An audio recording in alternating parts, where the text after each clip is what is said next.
I'm in need of something humbling, hopefully.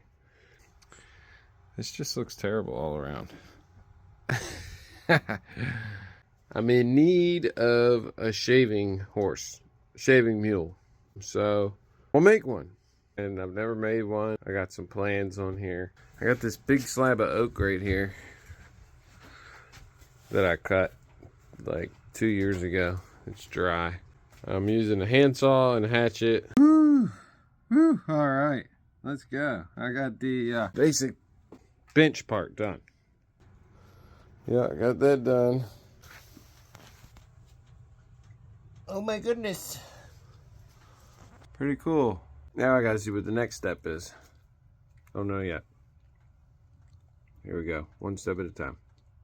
Well, I got the bench done. The bench part is done.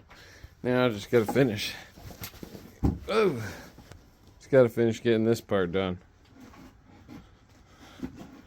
My little action.